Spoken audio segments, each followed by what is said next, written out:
Olá, juventudes! Tudo bem com vocês? Sou o professor Marcionílio F. Silva, do CEPI Onestino Monteiro Guimarães, e hoje nós vamos para mais uma aula de Química. E hoje nós vamos ver mais uma parte da introdução ao estudo da Química. E vamos de início sobre os estados físicos da matéria. O que são os estados físicos da matéria? Como que nós diferenciamos um estado físico de outro? Primeiro, a matéria ela é sempre encontrada na natureza, na temperatura ambiente, sob 3 estados físicos. Então, na natureza, a gente encontramos esses 3 estados físicos. Quais são eles? O sólido, o líquido e o gasoso. E como que é a forma do sólido? Primeiro, ele apresenta forma e volume constantes. Eles têm alta força de coesão entre as partículas formadoras da matéria. Mas o que significa apresentar forma e volumes constantes? Olha só esse tijolo. A forma dele é essa. Se ele não sofrer nenhuma interferência, nenhum choque, o que vai acontecer? Ele vai permanecer com a mesma forma e o mesmo volume. Da mesma forma, um vergalhão de aço ou uma barra de ouro. E o que significa essa alta força de coesão entre as partículas? Olha só, perceba que as partículas estão bem unidas. Isso significa o quê? Existe uma alta força de coesão entre elas. Elas estão juntinhas. Já no estado líquido, apresenta forma variável, ou seja, depende do recipiente. Olha só a água dentro dessa jarra. Então, qual que é a forma dela? A da jarra. A partir do momento que eu colocar em um copo, qual vai ser a forma da água? A forma do copo, ou seja, de qualquer recipiente. Então, o líquido vai depender do recipiente para ter a forma. Porém, o seu volume é constante. Se eu tenho 1 litro de água, por exemplo, e eu pego esse 1 litro de água, tiro de um recipiente e coloco em outro que tem a mesma capacidade, vai continuar sendo 1 litro. Também existe um equilíbrio entre as forças de repulsão das partículas formadora da substância. Olha só, perceba agora, antes no sólido as partículas estavam bem juntas, já aqui elas estão um pouquinho mais separadas uma das outras. Então existe esse equilíbrio entre as partículas.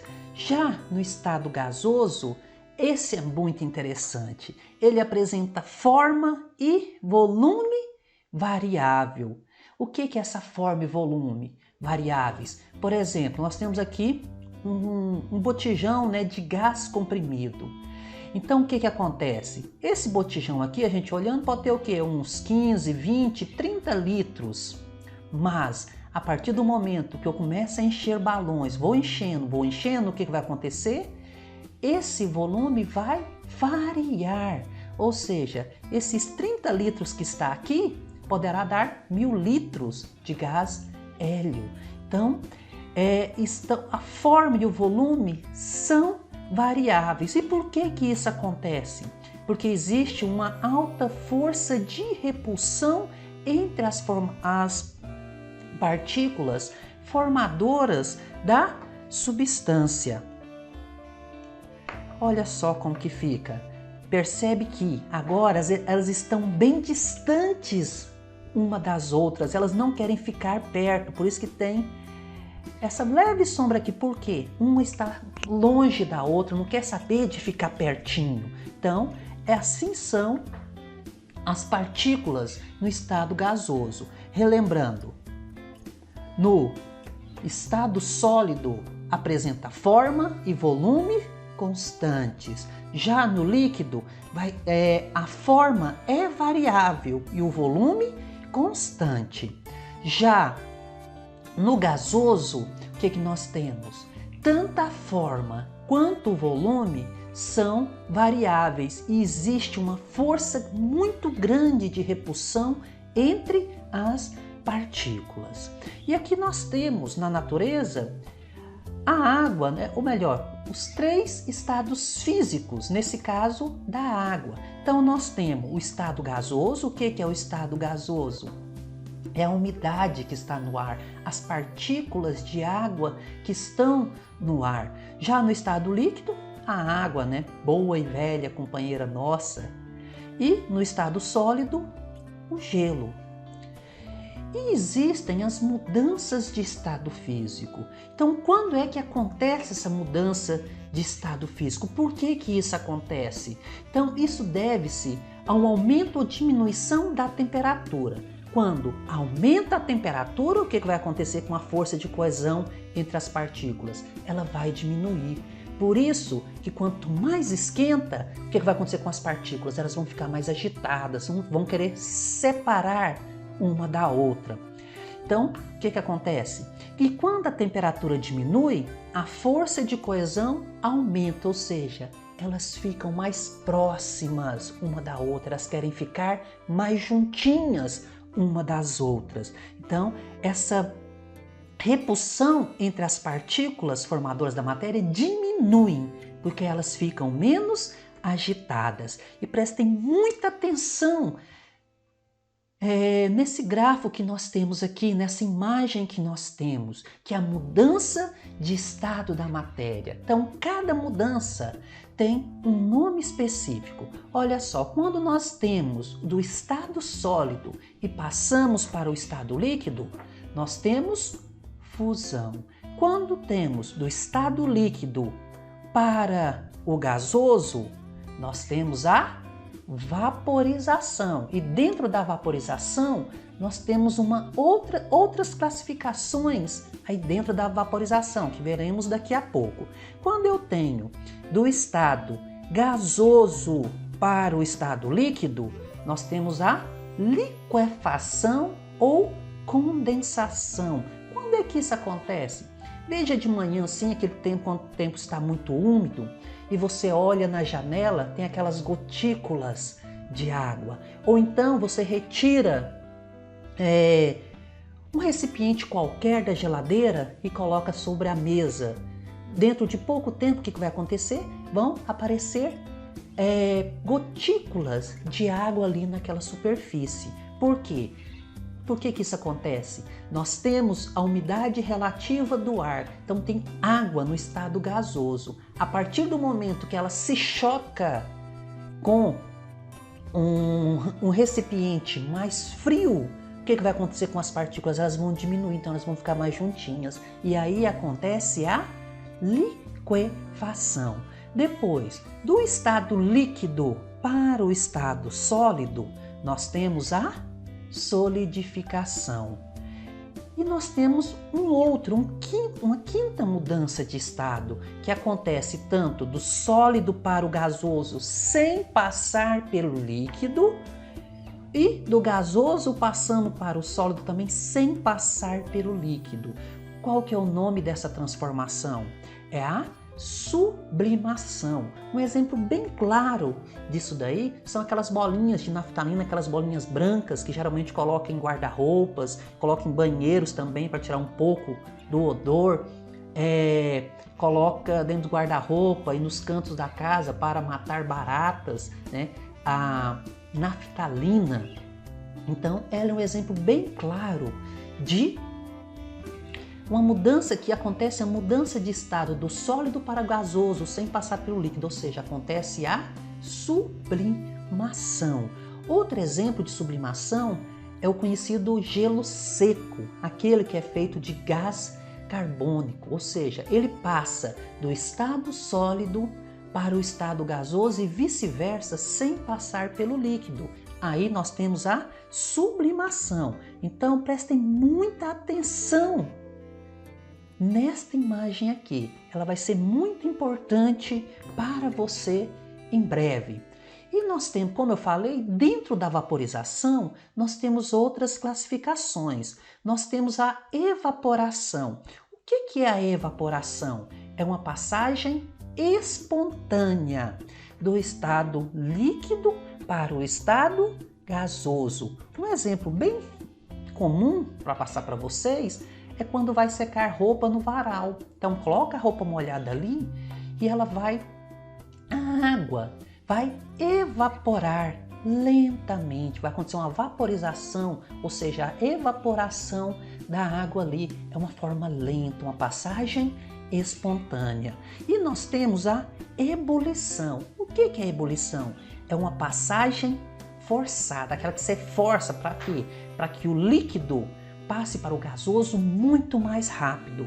Um exemplo disso é quando você vai ferver uma água. Então você coloca lá porque está forçando essa passagem do estado líquido para o estado gasoso. E por último, nós temos a calefação. É uma passagem brusca e ultra rápida. Então imagine uma chapa quente ou você vai lá, resolve colocar uma panela ali no fogo e esquece, sem nada dentro. Aí, esqueci a panela ali no fogo. Aí você pega e joga água. O que acontece?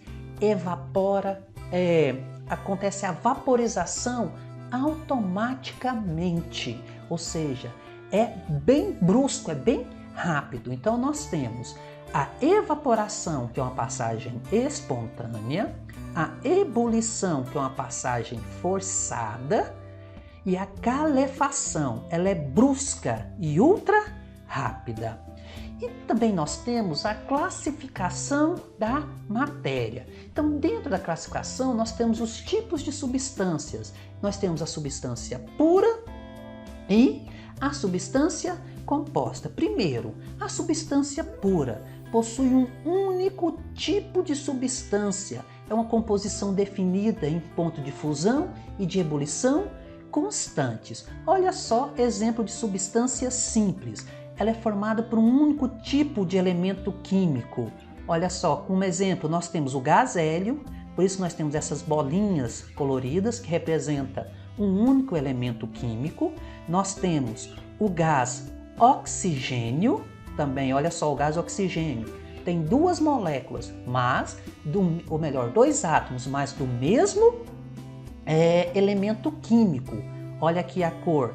Nós temos o fósforo, que também nós temos 4 átomos, mas do mesmo elemento químico. E o enxofre, que nós temos 8 átomos do mesmo elemento químico. Já a substância pura composta, ela é formada por mais de um tipo de elemento químico. Por exemplo, a água. Então nós temos hidrogênio e oxigênio, olha só. Então nós temos 2 hidrogênios, que é representado por essas bolinhas brancas, e um oxigênio, que é representado pela bolinha vermelha. Então eu tenho 2 átomos de hidrogênio e um átomo de oxigênio. Depois nós temos o ácido clorídrico, e nós temos um átomo de hidrogênio e um átomo de cloro, que é esse maior. Perceba que aqui nós representamos na cor branca. Onde que tiver o branquinho aqui, a bolinha branca, representa o hidrogênio. Por quê? Por convenção, para facilitar a vida de todo mundo. Depois, nós temos o gás carbônico, CO2, ou seja, eu tenho um átomo de carbono e 2 átomos de oxigênio. Então, aqui nós temos na cor cinza o átomo de carbono e na cor vermelha o átomo de oxigênio. E nós temos o etino. O que é o etino? É uma substância, é um composto orgânico. O que nós temos nele? Eu tenho 2 átomos de carbono e 2 átomos de hidrogênio. Então, voltando aqui, a substância pura, simples, ela é formada por um único tipo de elemento químico. Pode ter vários átomos, mas todos esses átomos têm que ser do mesmo elemento químico. Já a substância pura composta, ela é composta de 2 átomos diferentes, átomos de elementos químicos diferentes. Eu posso ter, como na água, um átomo de oxigênio e 2 de hidrogênio, ou no caso do etino aqui, eu tenho 2 átomos de carbono e 2 átomos de hidrogênio. E nós temos também as misturas. O que são misturas? Elas possuem 2 ou mais substâncias diferentes que são reunidas em um só espaço. E ela é dividida, é classificada em misturas homogêneas e heterogêneas. O que é uma mistura homogênea? Ela apresenta aspecto visual uniforme. Você olha ali, como temos aqui, alguém colocando açúcar num copo e mexe. Quando você dissolver todo o açúcar ali dentro da água, você vai ver como se fosse uma única substância. Mas ali nós temos uma mistura homogênea, ela apresenta aspecto visual uniforme. De cima a baixo, você vê a mesma coisa. Ela é constituída por uma única fase. Exemplo, o ar atmosférico filtrado, água potável. Se você misturar água com álcool, também você não consegue diferenciar onde que está o álcool, onde que está a água. Ou então, como eu falei, água com açúcar. E nós temos as misturas heterogêneas. Ela apresenta aspecto visual descontínuo por mais de uma fase. O que significa? Olha só, aqui nós temos óleo, água e areia. Então, nesse caso aqui, dá para a gente ver 3 fases diferentes. E o que nós temos? Se tem uma fase, é monofásico e é uma mistura homogênea. Se tem 2 fases, bifásico, 3 fases, trifásico, 4 fases, polifásico.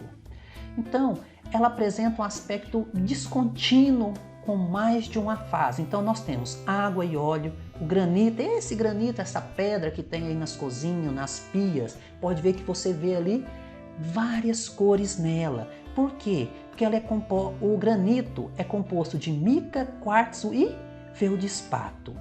Olha só, e agora nós vamos falar sobre densidade. Para a gente falar de densidade, perceba que aqui nós temos uma mistura heterogênea. Olha que interessante. Aqui nós temos várias substâncias diferentes. Olha só, nós temos um prego aqui embaixo, depois jogou uma bolinha, melhor, um parafuso, jogou uma bolinha e ele não ficou nem em cima nem embaixo. Gelo também. Por que isso acontece? Tenho certeza que você já sabe, mas vamos lá. Antes de tudo isso, nós vamos falar sobre esse líquido maravilhoso que nós temos, que é a água. Vamos ler um poema de Antônio Gideão, do século XVIII. É um poeta português. Olha só o que ele escreveu. Este líquido é a água. Quando pura, é inodora, insípida e incolor. Reduzida a vapor sob tensão e a alta temperatura, move os êmbolos das máquinas que por isso se denominam máquinas de vapor. É um bom dissolvente, embora com exceções, mas de um modo geral, dissolve tudo bem, bases e sais, congela a 0 graus Celsius e ferve a 100 graus Celsius, quando a pressão normal. E agora vamos pegar muito bem nisso daqui que vai falar sobre a questão da densidade. Foi neste líquido que numa noite cálida de verão, uma noite quente de verão, sob um luar gomoso e branco de camélia. O que é gomoso? Aquela coisa pegajosa, uma coisa assim que envolve tudo. E branco de camélia. O que é camélia? É uma flor. Apareceu a boiar o cadáver de Ofélia. O que é Ofélia? Uma mulher com um nenúfar na mão. Nenúfar também é um tipo de planta aquática. Então aqui está falando sobre densidade.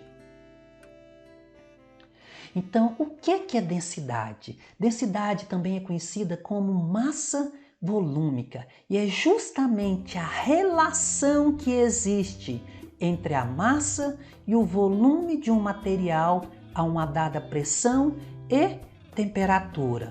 O que acontece? Então, por isso que a gente vê o quê?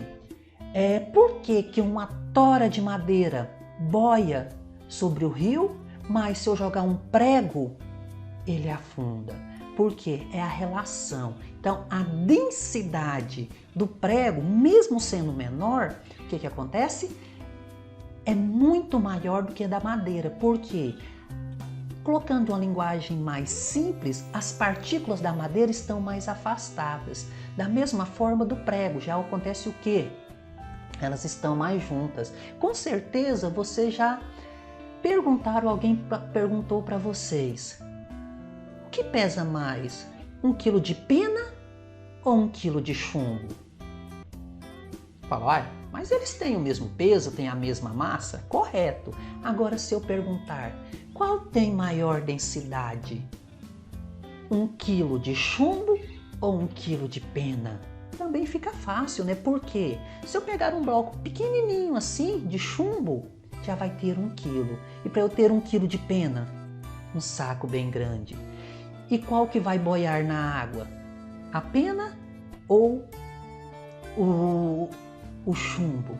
Claro, o que vai boiar? A pena. O chumbo vai afundar. Agora vem a pergunta: o chumbo é mais denso ou menos denso do que a água? Mais denso, por isso que ele afunda.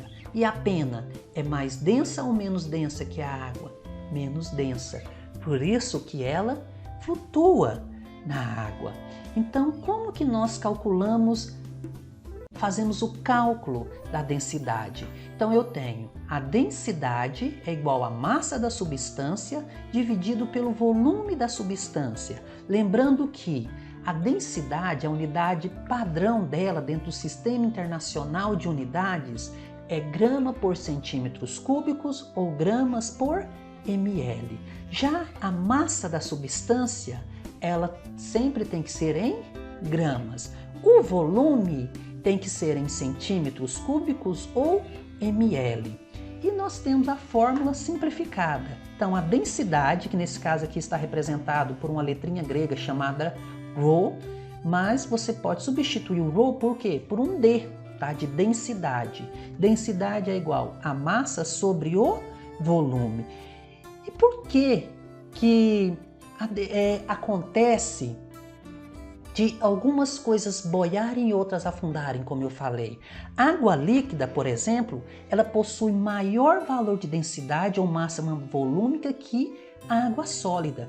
Por isso que o gelo, ele flutua na água. A densidade do gelo é menor do que a densidade da água. Então, eis a razão pela qual os icebergs flutuam e os cubos de gelo nas bebidas de verão ou numa bebida alcoólica, eles afundam. Nesse caso aqui, nós temos água e gelo. O que aconteceu com o gelo? E vocês podem fazer essa experiência bem simplesinha, tá? Então, vocês têm a água e colocam o gelo. O que vai acontecer com o gelo? Ele vai flutuar na água. Mas, se eu colocar o gelo numa bebida alcoólica, o que vai acontecer? O gelo vai afundar.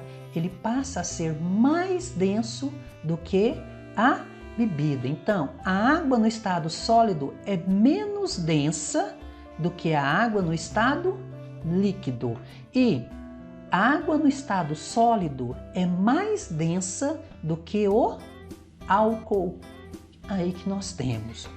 E por que a densidade é tão importante? Vou contar a história de vocês de um rei lá na cidade de Siracusa. O que aconteceu? Lá existia um filósofo, matemático, físico chamado Arquimedes. Ele viveu na região de Siracusa, na Sicília, há 23 séculos atrás. Ele era amigo desse rei de Siracusa. E o rei, ele suspeitava que o ourives havia passado a perna dele. Ele achava que o ourives que ele havia contratado para fazer uma coroa de ouro, ele havia tirado o ouro e colocado um metal mais barato ali naquela coroa. Então, o rei propôs para Arquimedes esse problema, descobrir se a coroa era mesmo de ouro ou não. Para aquela época era muito difícil saber isso. Hoje já temos outros instrumentos que já mostram automaticamente se determinado material é puro ou não. Então, naturalmente, Arquimedes pensou muito nesse problema. Aí o que aconteceu? Um dia ele estava tomando um banho de imersão.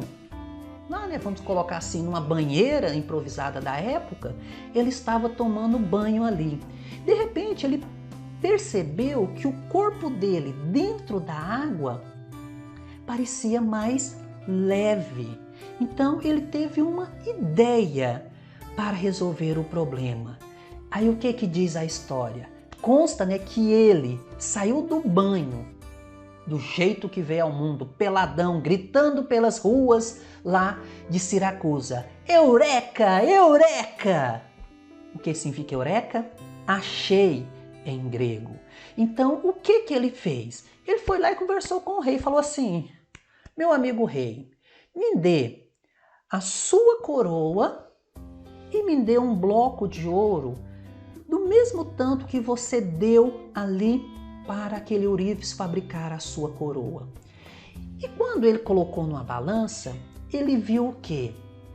Que a massa era a mesma. Então tinha 1 quilo de coroa, 1 quilo do bloco de ouro. Mas como que eu vou saber então se essa coroa é pura ou não? O que ele fez? Ele mergulhou tanta coroa quanto o ouro e mediu o volume que a água deslocava. Ou seja, quando ele afundou a coroa, levantou uma certa quantidade de água. Quando ele colocou a barra de ouro, subiu uma outra parte de água, diferente da primeira. Se a coroa fosse de ouro, o que teria que acontecer? Tanto colocando a coroa quanto colocando a barra de ouro, a quantidade de água que subiria ali teria que ser a mesma. A quantidade de água que deslocava teria que ser a mesma. Então ele fez essa experiência, tanto com a coroa quanto com o bloco de ouro. Lembrando que os dois com a mesma massa, por exemplo, 1 quilo. Então, o que aconteceu? Sabendo da coroa e do pedaço de ouro, determinou as suas massas volúmicas. Caso os valores que ele encontrasse ali, lembrando a relação massa-volume, caso os valores encontrados ali fossem iguais, é porque a coroa era realmente de ouro. Se caso fossem diferentes, o que iria acontecer? Era menos 1 ourives no reino de Siracusa. Literalmente ele iria perder a cabeça. E o que descobriu?